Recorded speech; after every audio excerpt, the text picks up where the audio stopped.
Well, hey guys, sorry about the delay. I seem to constantly have an issue with cameras. I have a webcam that I use to do the live, but for some reason recently it's been giving me a lot of problems, and that's really taken me off. So today I'm doing it from my phone, which I'm not the biggest fan of. I prefer to do it from my camera, so I have to figure out why it is not working. Normally it works for the Tuesday live, but I do go live on Wednesdays in a private Facebook group, and that's when I usually have the most problems with it. I usually don't have problems with it on Tuesday nights, so I'm not certain what is going on with it. So let me, because I couldn't do this from my computer, now I have to relink the blog for you guys. So let me just do that real quick. Let me just link the blog for you. No, it's not gonna let me edit that. So there is the blog. I'm not certain let me pin it there. Oh, there it goes. Okay, so normally I will put the blog that we're looking at in the notes section, but because I'm doing this with my phone, it's a little different and weird, and so it is in the comments like it used to be. And I will see if I can fix this later on and try to figure out what's wrong with my silly little camera.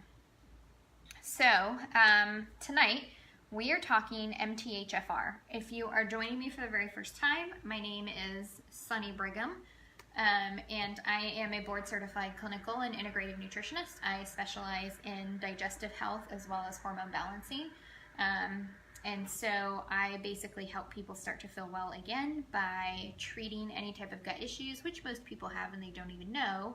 Balancing hormones, that particularly comes into play in the 35 to 50-ish range, and just getting people to start eating a little bit better so that they can lose some weight. But tonight we are going to talk something called MTHFR.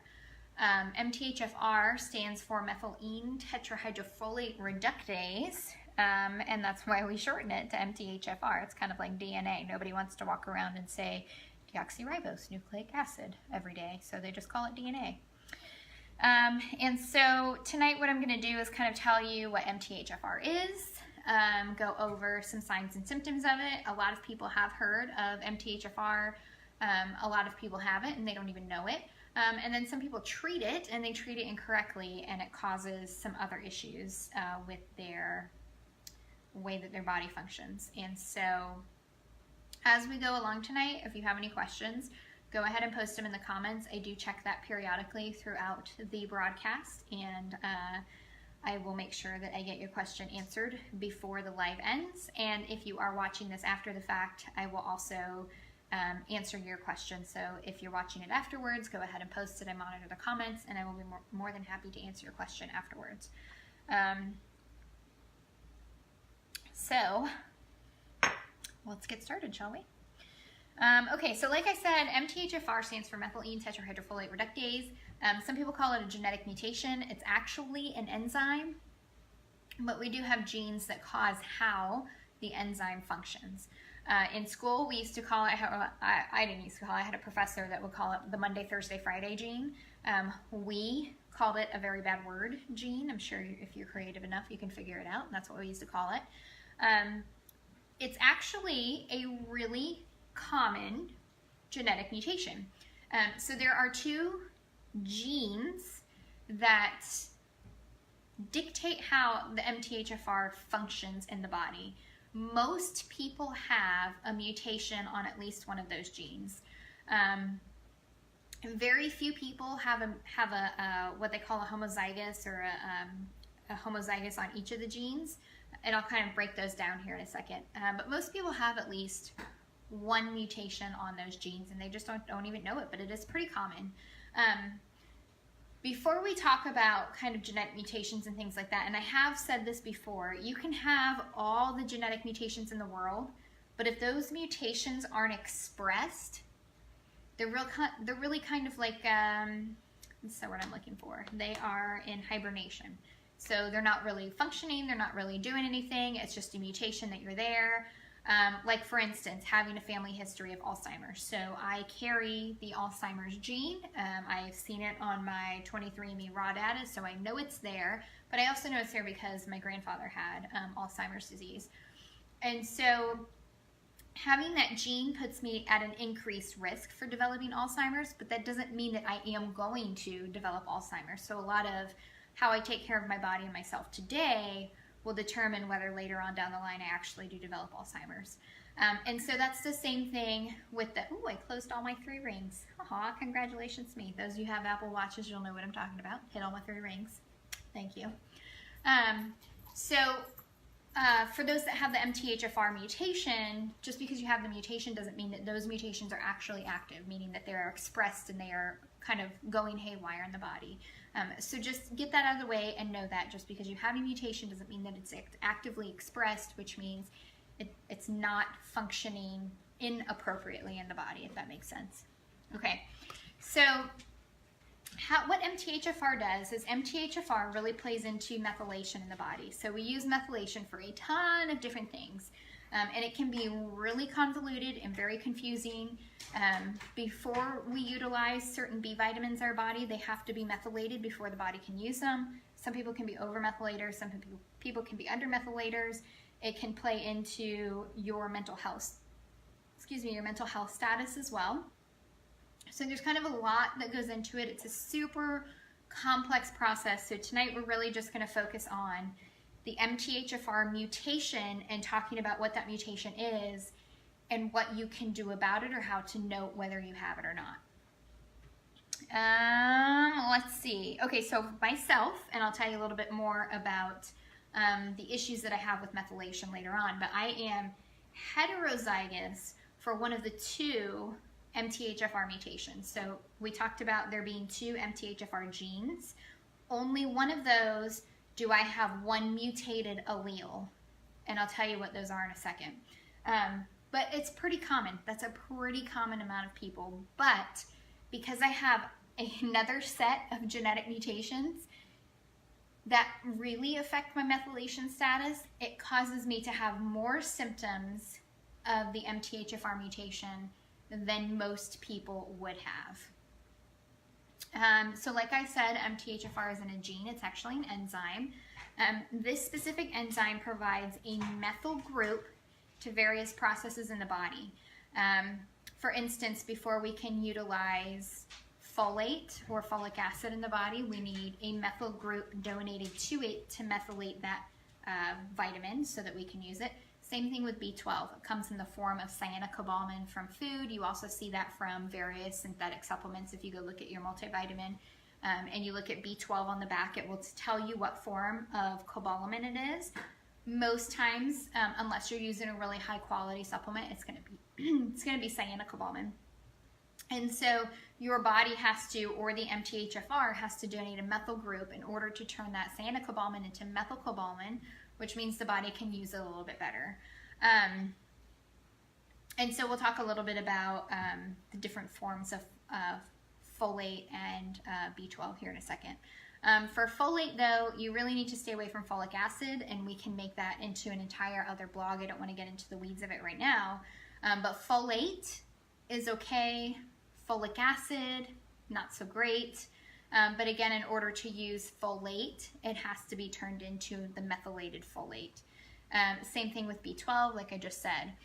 So we need DNA, or we need folate for DNA synthesis. We need it for prevention of macrocytic anemia. So I try to tell people that if you have anemia or if you are anemic, it's really important to figure out what type of anemia. Sometimes your physician will just say, oh, you're a little anemic, let's just add some iron. And sometimes it's not necessarily the iron that you need. You can actually have low B12 and you can have low folate, and that will cause you to be slightly anemic. And it's called macrocytic anemia. Macrocytic is kind of the downgrade of it. Overall, it's called megaloblastic anemia. I know. Just know that B12 and folate deficiencies can feed into an anemic status. Folate is also used to prevent various birth defects. That's super important as well. It prevents mental health issues. and prevents cognitive decline, which everybody tends to be super concerned about once they hit around like 40, 50 years of age. And we use folate to create energy in the body. We use all of our B vitamins to create energy in the body. So without proper methylation of folate, we aren't going to use it, and that's not so great. We need to be using the methylfolate as much as possible to feed into those various aspects of how the body functions. Same thing with B12. B12 is used for DNA synthesis. It's used for the prevention of macrocytic anemia. Nerve function, that's a big one. So typically if people are low in B12, some of the first signs that we'll see is that, they start to have some tingling in their fingertips or toes. That's an indication that either you are not taking the right kind of B12 or your body's having a hard time methylating the B12, or it could be that your digestive process is kind of gone awry, and that's why you're not able to absorb the B12 that you're putting into your body. So there's kind of a lot that goes along with B12.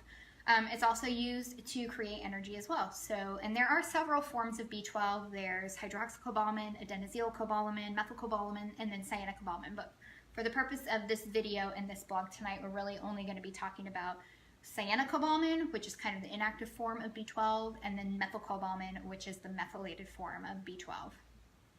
So it's kind of the rundown on folate and B12.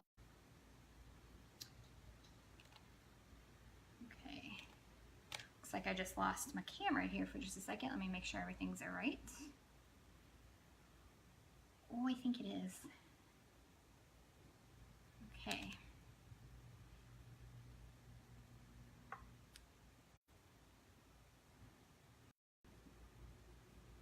Am I back? I think I'm back. Oh, I sure am. Okay, sorry about that.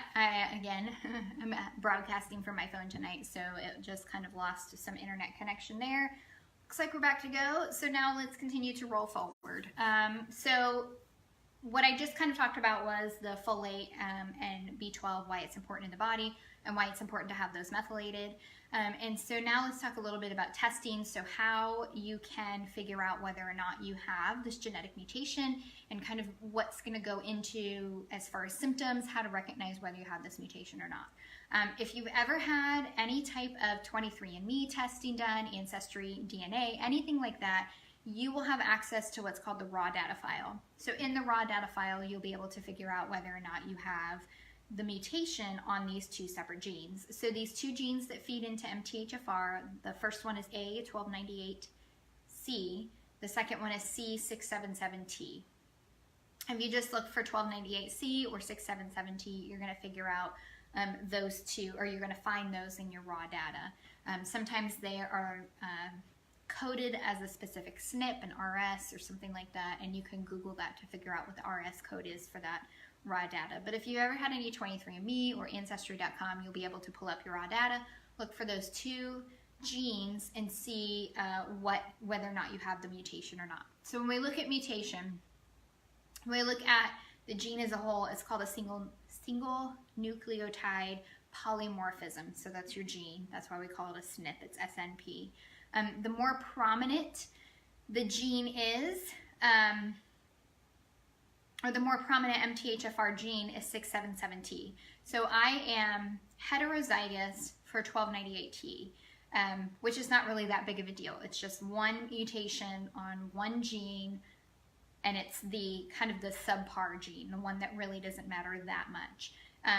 But if you are heterozygous or homozygous for 677T, there's a good indication that you may develop symptoms later on, especially if you don't take care of it yourself, or you might express that gene later on.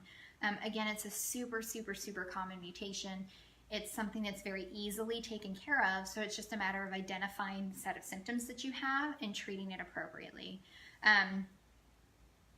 And so when we talk about allele, so there's two alleles on each gene.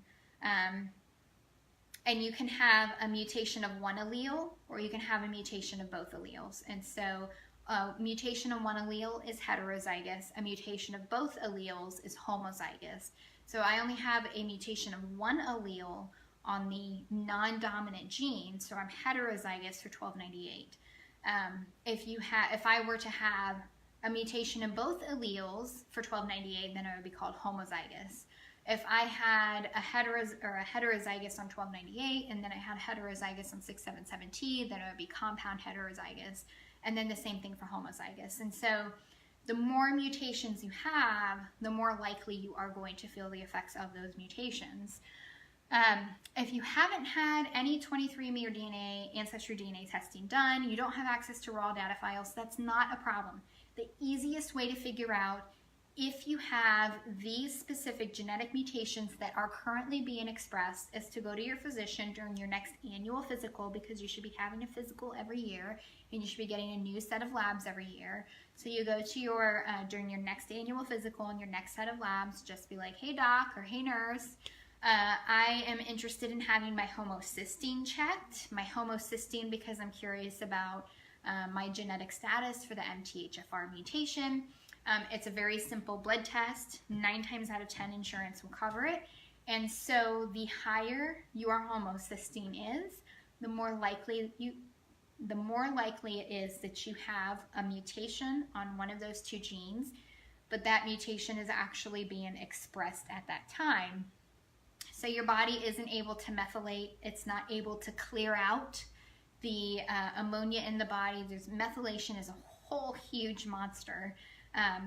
So it's important to kind of look at that, whether you know you have the mutation or to get the homocysteine checked by your physician to figure out whether or not you have that mutation. Some will say that homocysteine is a better indication of your methylation status, and I would agree with them because like I said, you can have the gene, but that doesn't mean that it's expressed, right? And so homocysteine will actually tell you whether or not that genetic mutation is currently being expressed. More appropriately, it will tell you whether or not you're able to properly methylate and clear through the methylation cycle in your body. If your homocysteine is very high, there's a good chance that you're having some methylation issues. And then we could go through the process of getting that treated.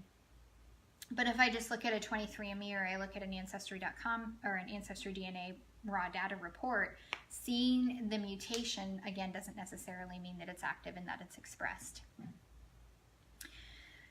Okay, so some symptoms of MTHFR mutations that are actively being expressed. So this is super, super difficult because the symptoms of these mutations are, they're kind of like never ending, because if we think about every process that B12 and that folate goes into, right, in the body, and we look at everything that those 2 vitamins can cause to go awry, or we even look at all the B vitamins as a whole and all the processes that they play a role in, and if they are not functioning how they should, the symptoms are honestly endless. And so it's hard to kind of narrow down super common symptoms or what most people have, because it really shows up differently in a lot of people. So we just kind of picked out the ones that I think most people would recognize. Anxiety is a big one. So MTHFR mutations can really play a role in anxiety. Sometimes we feel that environment causes us to be anxious. Sometimes we feel as though it might be things that we've gone through that causes us to be anxious. And a lot of times it's just things don't work right inside our body. I have anxiety, like right now, I'm like freaking out on the inside. And it's very hard for me to breathe sometimes when I get very anxious. And that is not because I went through this horrific thing early in life that really caused my anxiety to kick off. And sometimes people just have anxiety and they just have anxiety. And so for me, it's because my genes don't function the way that they should. And it causes me to have anxiety. Sometimes I freak out a lot. I do it in the house quite a bit.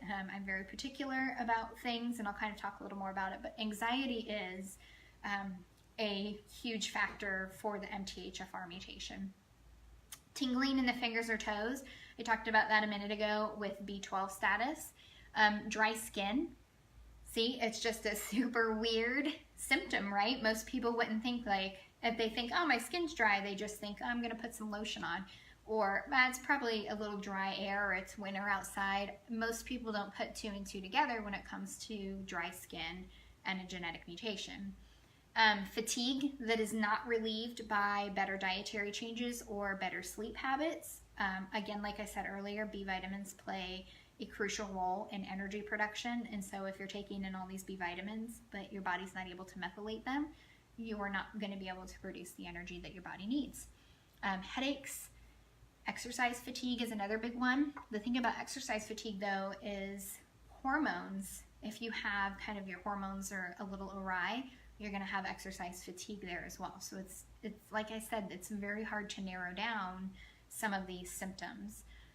Irritability, nervousness, poor hair, like your hair is changing, it's kind of duller, it's starting to fall out more, maybe it's starting to thin a little bit. And again, that can be linked to poor protein malabsorption. That can also be linked to hormone changes. It can also be linked to the thyroid. Poor appetite, poor memory, that's going to play into especially B12 with cognitive function. Weak nails, grinding teeth, and tension. And so if you're looking at a lot of these symptoms, so if we look at anxiety, insomnia, irritability, nervousness, grinding your teeth, and tension, that's all kind of like anxious type things. And so that's a big issue when it comes to the MTHFR mutation. So just because I see a DNA report, and I do have clients that bring me them, and I'm excited because it does give me a really good place to start when I start talking to them and try to put the puzzle piece that are people together to figure out a good treatment plan for them. And so I like when people bring me their genetic reports, but just because I have that doesn't necessarily mean that I see, okay, I see this genetic mutation for MTHFR, it looks like you are compound heterozygous, let's go ahead and start treating that. That's not what I do because, again, we don't know if that gene is expressed or not. So typically I'll ask a lot of questions about how they're functioning. Are they anxious? I'll ask questions that go into B vitamins, how their energy production is. We'll talk about their nails, their skin, their hair. I kind of do like a full person assessment. And if I'm still not sure, I might recommend they go get their homocysteine checked by their physician. When it comes to treatment of the mutation, I never, ever, ever recommend anybody treat an MTHFR mutation on their own. I highly recommend that people speak with somebody first before they do that, because if you don't have the mutation and you are trying to treat it, you're not really going to cause any problems. But if you do have the mutation and you are treating it incorrectly, you can actually make things worse, and I'll explain here in a little bit. So for me, I have the 1298C mutation, and I'm heterozygous. Again, that's one mutation on that gene. It's not the dominant gene for MTHFR, but if I were to see that and I would think, oh, well, I have a mutation for MTHFR, and I start taking specific vitamins to treat MTHFR, for me, I will make all of my problems worse, and this is why. So I'm an undermethylator, which means that I'm not methylating anything whatsoever. But how that plays into the role is that for me, my methylation status is compromised in relation to my dopamine production, my serotonin production, and my neurotransmitter activity. So neurotransmitters are basically like the cars that drive your happy hormones across your nerve endings. So they jump from nerve to nerve to nerve in order to get the dopamine and the serotonin and all these wonderful happy hormones that are created in the intestines up to the brain to do what they're supposed to do, to snap onto the receptors that are up there so that you can feel very balanced upstairs. So for me, even though I'm MTHFR heterozygous, because I'm an undermethylator, and I tend to have, and I have anxiety, I have OCD tendencies, perfectionism, social isolation, and very strong-willed. I can be very controlling if you ask my husband. The classic duck on the water scenario, so very controlled on the outside, but like freaking out on the inside. Very terse speech. So all of those are indications of being an undermethylator. But for me, if I add in all of these methylated B vitamins to treat, which is a standard protocol for MTHFR mutation, it's going to make all of those things worse for me. And I know that doesn't make sense because it's like, oh, well, you're an undermethylator, so wouldn't be adding methylated things in do the trick for you? And that's not the case.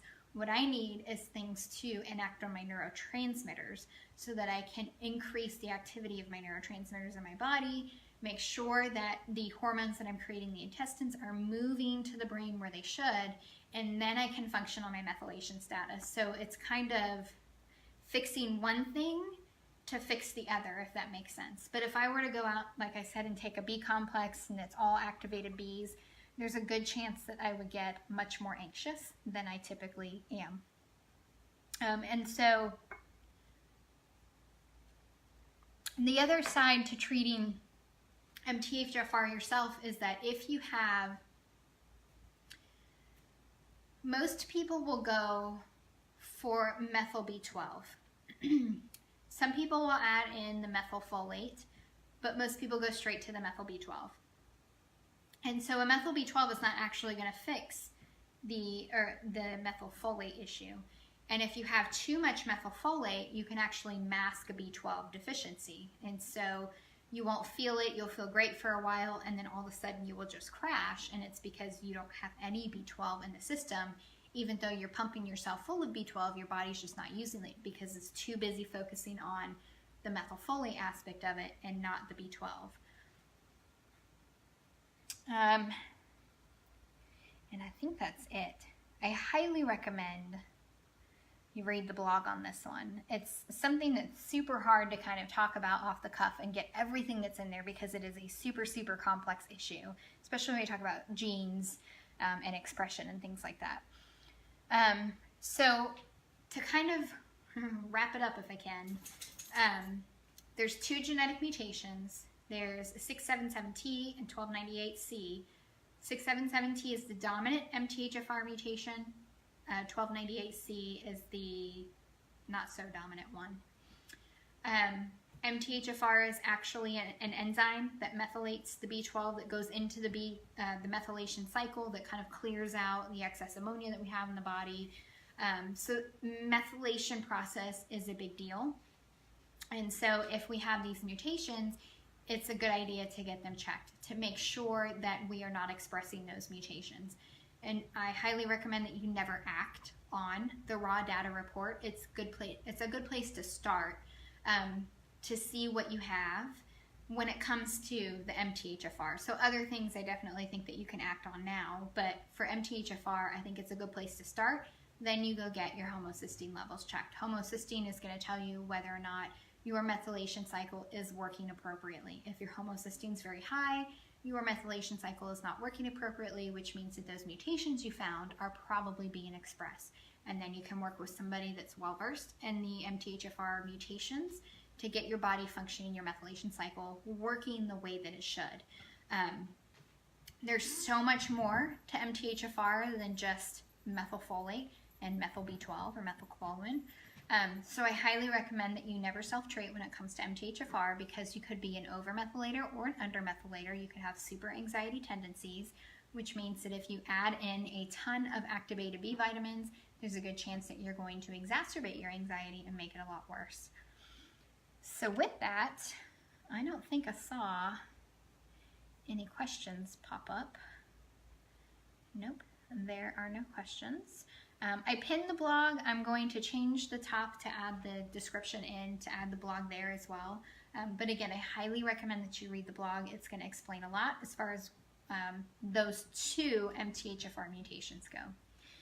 And that is it for tonight. Next week we have a guest blog. Excellent. So next week we have a guest blog, and the guest blog is writing on